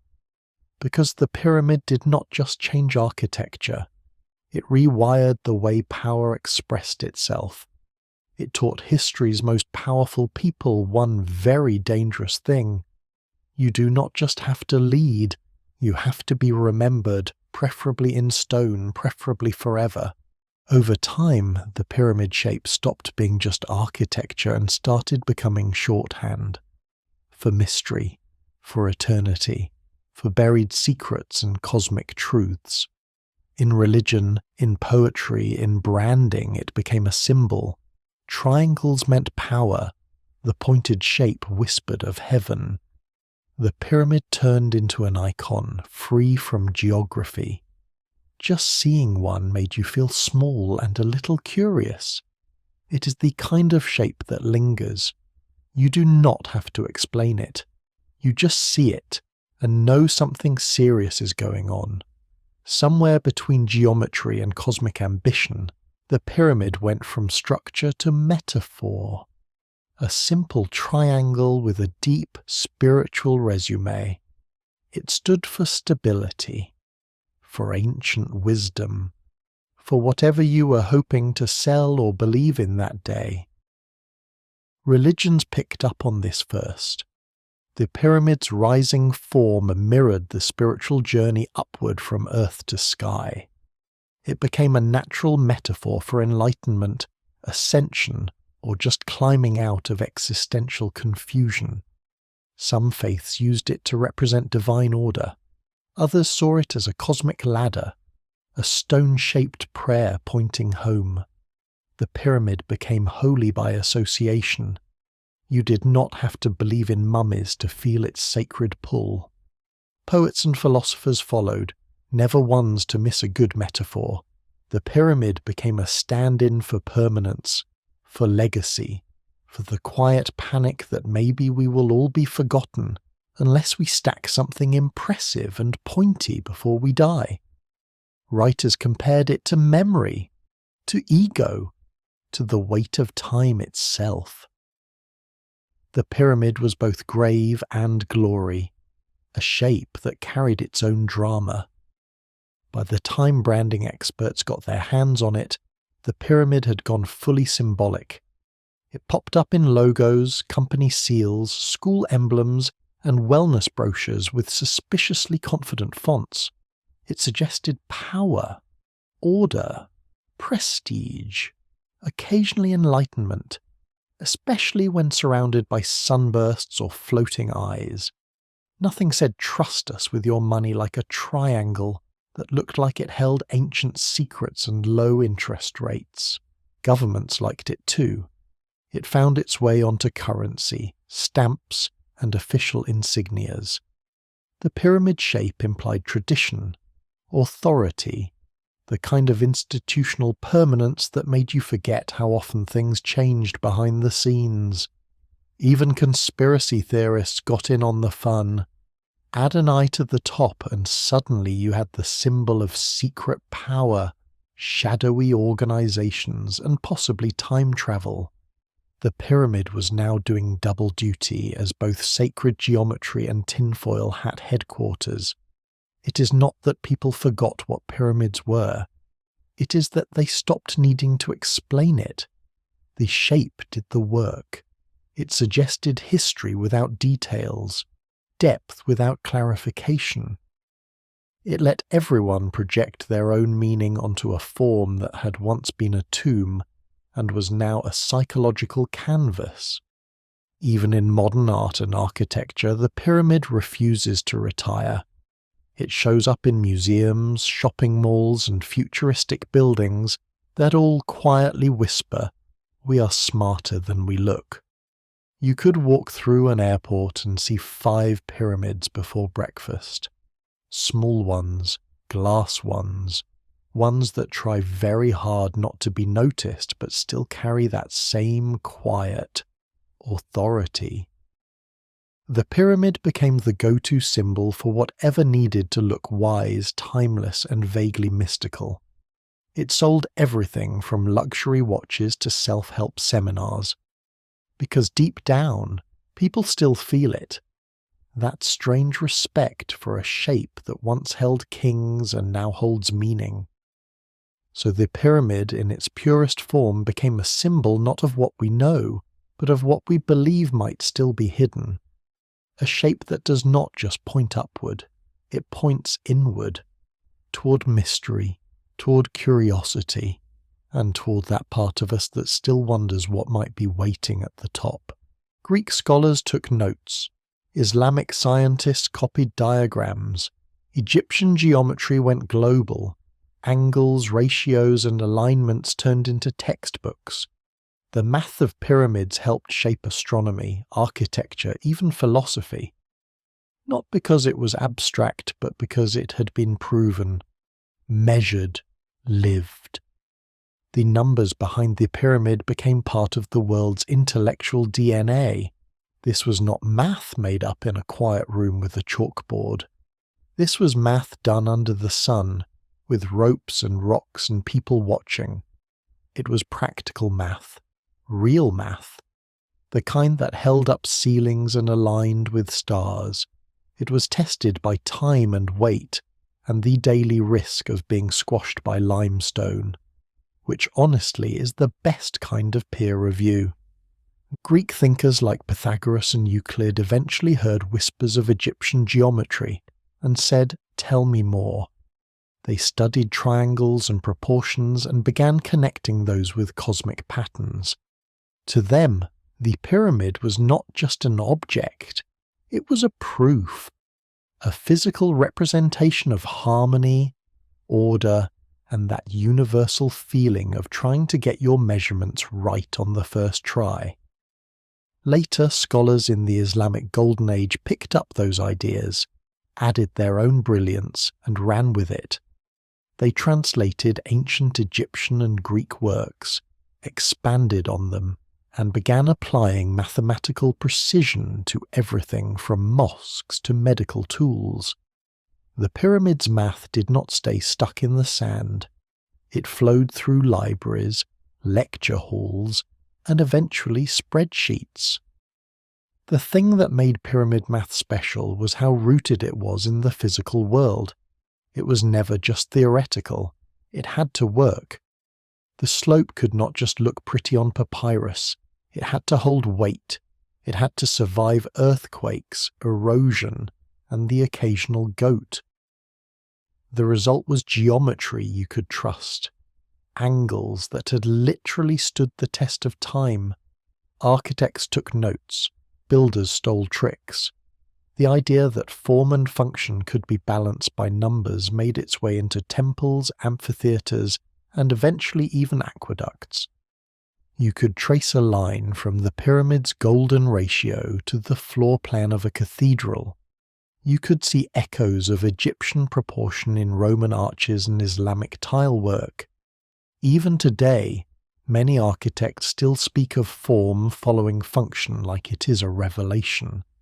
The Egyptians figured that out before socks were invented. And while most people forget their geometry after school, some of it lingers anyway. The pyramid's base is still used as an example in textbooks when explaining area. Its slope sneaks into math problems. Its proportions appear in design, from furniture to logos to city planning. Because once a number works that well, you do not retire it. You rebrand it and keep using it forever.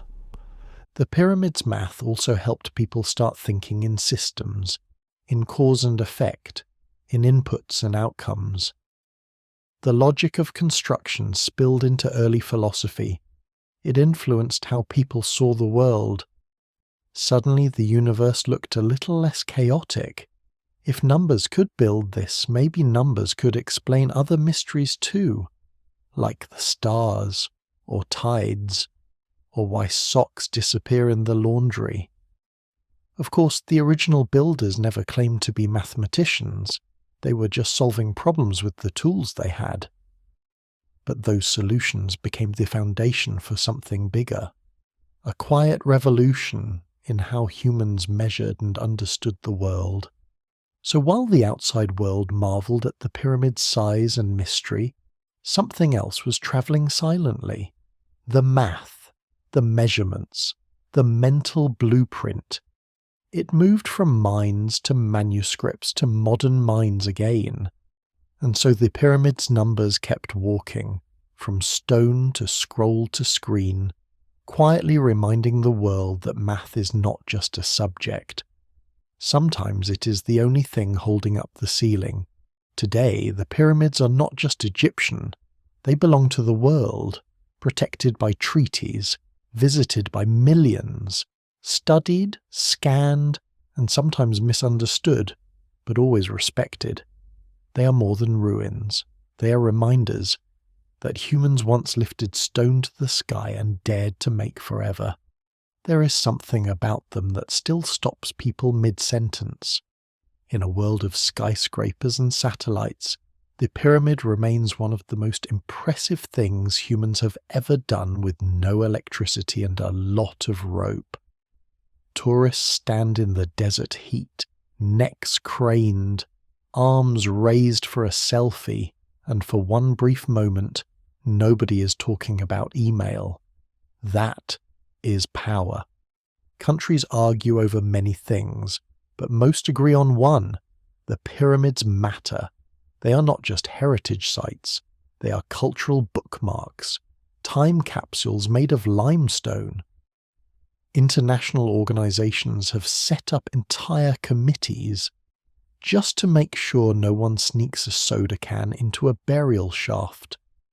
Every block, every angle is now under the protection of global admiration. And admiration comes in layers. Scientists admire the engineering, artists admire the symmetry, poets admire the way they make the soul feel slightly underdressed. Architects fly drones around them and quietly delete half their blueprints out of shame. Even skeptics who roll their eyes at the myth still find themselves quietly moved when standing in front of them. Because something this old and this exact does not happen by accident. Modern technology now tiptoes through ancient corridors. Laser scanners trace every crack. Infrared tools map the temperature of stones. Ground-penetrating radar looks for secret chambers, hidden voids, and hopefully not ancient curses. We treat them with a mix of respect and curiosity, like a sleeping lion with a really good dental plan. Nobody wants to wake it up, but everyone wants a closer look. And the more we study them, the stranger they become. Every measurement leads to another question. Every theory opens 5 more. The pyramid does not give easy answers. It gives riddles, geometric ones, historical ones, emotional ones. You walk in expecting history. You walk out with existential confusion and sand in your shoes. They are visited by school groups and scholars, backpackers and billionaires, each person arriving with different reasons and the same expression. That slightly stunned look of a brain trying to process something too big to fit on a postcard. There is no guided tour for awe. You just stand there and let it happen. Governments now showcase the pyramids on currency, on stamps, in national branding campaigns that gently whisper our ancestors were impressive. Please visit the gift shop. Documentaries narrate their story with hushed voices and dramatic drone shots. The world has turned the pyramid into a symbol of shared heritage, a reminder that long before anyone had GPS, someone found true north using shadows and a stubborn sense of direction. But it is more than just history. It is aspiration. The pyramid reminds us that permanence is possible, that people once cared enough about the future to stack millions of stones for someone they would never meet. It makes you wonder what you're building, not in stone, but in memory, in impact, in whatever awkward legacy you are leaving behind on social media. So now the pyramid stands as a quiet witness to humanity's loud ambitions. It has watched civilizations rise and fall and rise again wearing slightly different hats. And it has never once asked for attention. It just exists, solid, silent, absolutely unfazed by your online reviews, because the pyramid does not need to trend.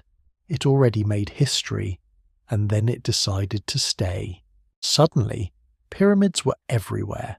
In paintings, on wallpaper, in jewellery and door frames, museums filled with artefacts. Designers stole patterns. Paris went pharaoh chic. London got tomb envy. Everyone wanted a little piece of that ancient aesthetic. Egyptomania was a fever, and the pyramid was the poster child. It started innocently enough. A few tasteful engravings, a column or two modelled after something in a ruin, a vague nod to ancient flair in an aristocrat's drawing room. But then it got out of hand. People were putting scarabs on teacups. Sphinxes were popping up in garden fountains. Entire buildings were designed to look like someone had tried to relocate Giza to the suburbs. Egyptian imagery became a kind of ancient sticker pack that architects and decorators slapped onto everything. Triangles, palms, papyrus borders, snake motifs. If it looked remotely exotic and vaguely golden, it made the cut. And the pyramid, bold and simple, became the ultimate design flex. People began buying furniture with carved falcons and pyramid legs. Mantelpieces had hieroglyphic trim. Ladies wore amulets shaped like tomb entrances, which apparently screamed both "I am fashionable" and also maybe a little cursed. Brooches featured tiny pyramids. Clocks came encased in miniature temples. Some folks even wore pyramid-shaped hats, which no one asked for and no one could explain. Museums scrambled to keep up. Artifacts flowed into Europe, often via methods that were enthusiastic and only occasionally legal. Statues, carvings, jewellery, pieces of painted coffins, entire sarcophagi if someone had a strong back and no shame. Cabinets of curiosity turned into full-blown galleries of plundered glory. The line between scholarship and souvenir shopping grew blurrier by the decade. Architecture caught the bug next. The entrance to cemeteries began sporting pyramid gates. Mausoleums were shaped like mini tombs. Public buildings added Egyptian columns as if granite nostalgia could improve city planning. Even prisons got in on the act, as if ancient decor might soften the vibe of being locked in a stone box. Somewhere in England, a pyramid-shaped pigsty was built, because apparently even livestock deserved a brush with eternity. Egyptomania wasn't just visual, it soaked into pop culture too. Plays, operas, novels, even children's stories featured ancient Egyptian characters, usually wearing suspiciously modern eyeliner. The mummy trope was born and began its long march toward movie monster fame. Writers invented stories about curses, treasure maps, and secret chambers, mostly based on zero facts and maximum imagination. And yet, beneath all the trendiness, there was a strange kind of reverence, a genuine awe. Even while draping pyramid symbols on everything from tablecloths to matchboxes, people still looked at the real thing with wide eyes and quiet breath. The pyramid was more than a trend, it was a reminder that someone long ago had built something so perfect it could not be improved upon, only copied in miniature. The irony was that most people participating in Egyptomania had never been within 1,000 miles of an actual pyramid. Their idea of ancient Egypt came from stylized sketches and slightly exaggerated travel journals. But it did not matter. The idea of the pyramid was enough. A triangle that stood for mystery, power, and good interior lighting. So pyramids spread not by conquest, but by wallpaper. They became less about tombs and more about taste, less about death and more about design. And in a world constantly reinventing its aesthetics, the pyramid never went out of style, because once something becomes a symbol, it stops needing context. It just needs a surface to land on. And during the age of Egyptomania, that surface was everywhere, from cathedrals to hairpins, from city parks to porcelain sugar bowls. The pyramid was no longer just a monument, it was a mood. As technology advanced, so did our obsession with how the pyramids were built. Scanners, robots, 3D models, endless theories. Were there ramps, levers, anti-gravity cranes? Engineers kept asking, not because they doubted the result, but because the process was so bold. It made modern builders feel both humbled and challenged, and so the pyramid keeps teaching. In an age where skyscrapers rise with the help of steel, software, and coffee breaks, the pyramid stands there like an ancient dare. No metal tools, no engines, no blueprints from an architect with a tablet and stylus combo. Just limestone blocks heavier than your cousin's pickup truck, placed so precisely that not even a credit card can slip between them. It is enough to make any modern engineer pause and whisper politely, "How?" Cue the scanners. In recent decades, entire teams have flown in with suitcases full of laser equipment, thermal sensors, and high-tech toys that look like they belong in a spy movie. They mapped the interiors, scanned for hidden chambers, detected slight shifts in temperature that might reveal unexplored tunnels. One team even discovered a mysterious void near the center of the Great Pyramid, a large empty space with no known entrance, which of course led to hours of scholarly discussion, wild speculation, and one guy suggesting it was an ancient break room. Then came the robots, small ones, crawling through shafts too narrow for a human elbow. Armed with cameras and cautious optimism, they wriggled their way through stone corridors, only to find more stone, sealed doors, ancient plugs, carved blocks that seemed to say no thank you, this part is not for visitors. Every robotic mission brought back more questions than answers. The pyramid was not giving up its secrets easily. Meanwhile, theorists multiplied. Was it built with straight ramps, spiral ramps, internal ramps, ramps made of sand, rubble, or wishful thinking? Did they use levers, lubricated sleds, wet sand, or elephant-sized pulleys? Was it aliens, time travelers, really strong people with nothing better to do? Every year brought a new idea, usually with diagrams, an animated video, and a confident narrator, pointing at the sky like they knew something you did not. But despite the chaos of theories, one thing became clear. The people who built the pyramids knew what they were doing. They were not guessing. They were not hoping it would work. They planned, measured, adjusted, and then executed with a level of precision that still makes modern engineers sit down and take notes.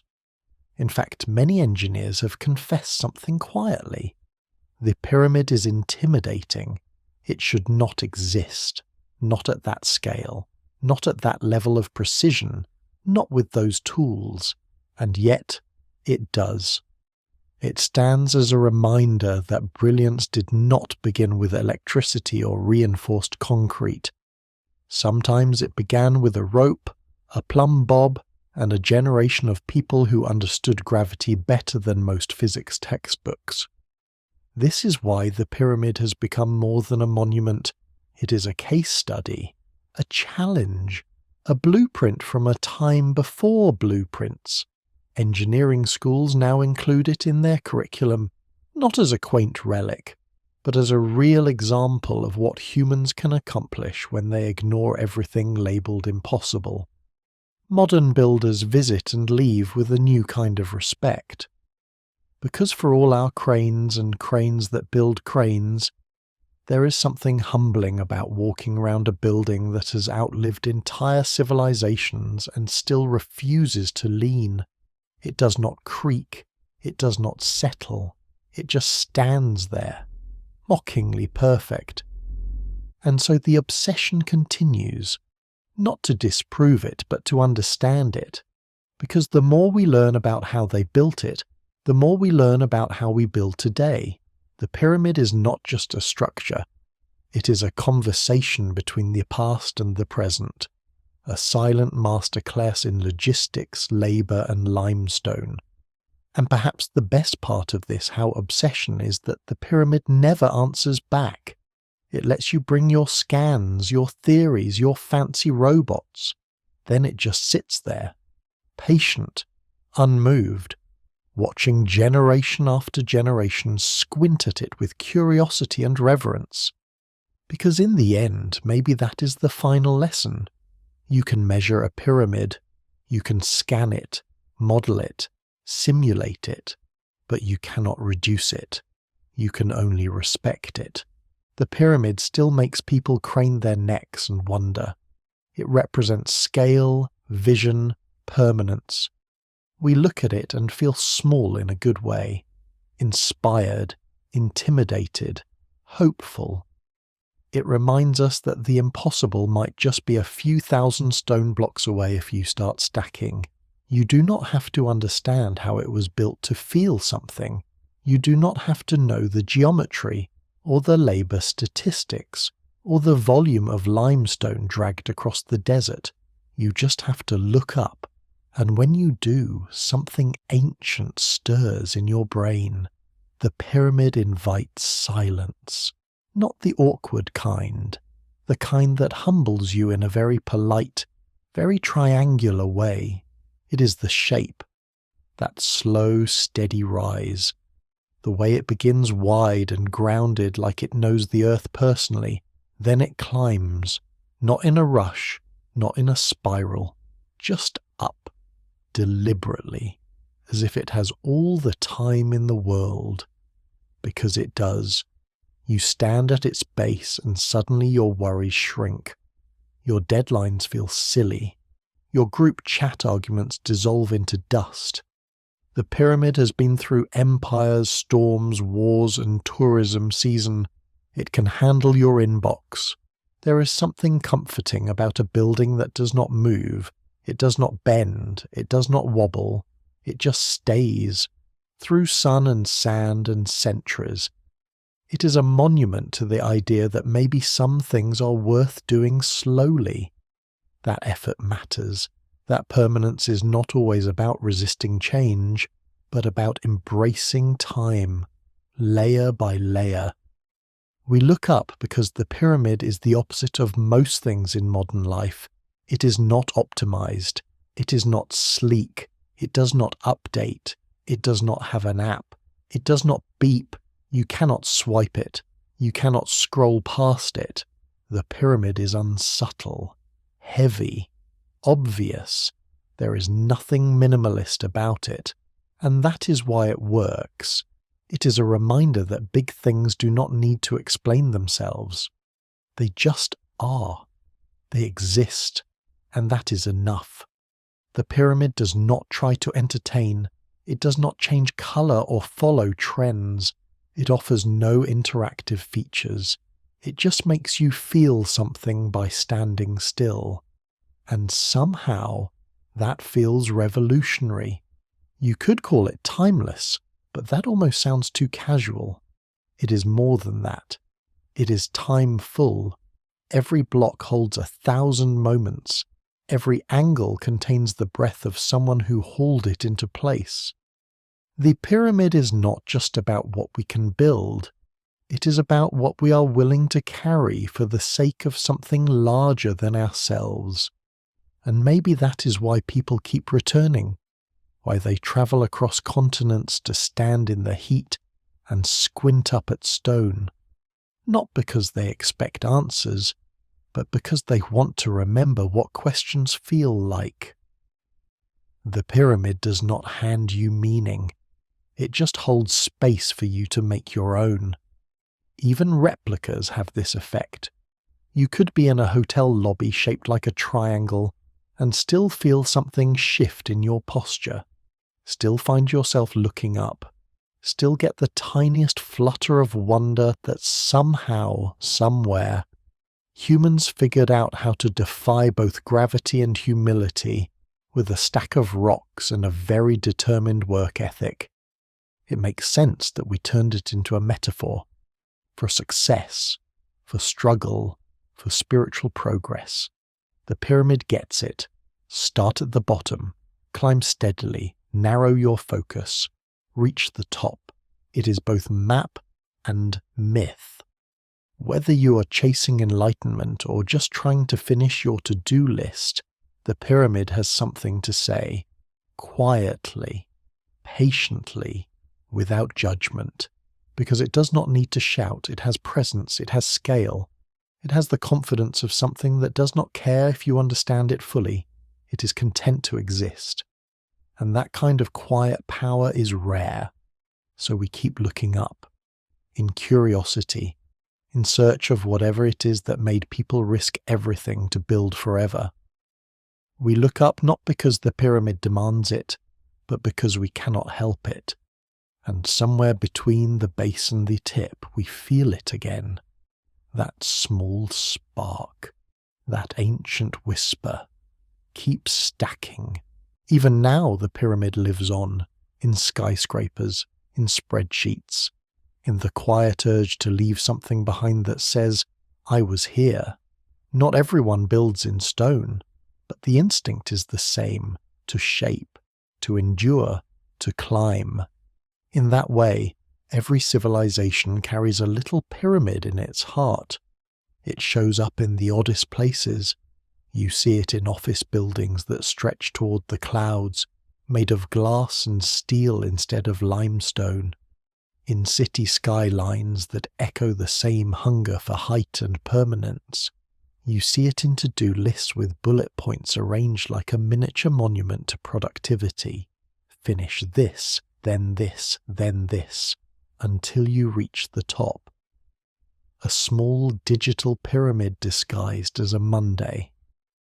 The design of a pyramid is not just practical, it is emotional. It starts wide and chaotic, then narrows. It gives shape to effort, a sense of direction, something to build on when everything feels like sand. That is why we keep coming back to it. Not just in architecture, but in the structure of goals, of systems, of self-improvement books with titles like Unlock Your Inner Pharaoh. Okay, maybe that one has not been written yet, but someone is thinking about it. Even in moments of total distraction, the pyramid creeps in. You build a tower out of paper clips during a boring meeting. You stack stones on a beach because it feels calming. You make a blanket fort and notice, without quite realizing it, that it has a triangular roof.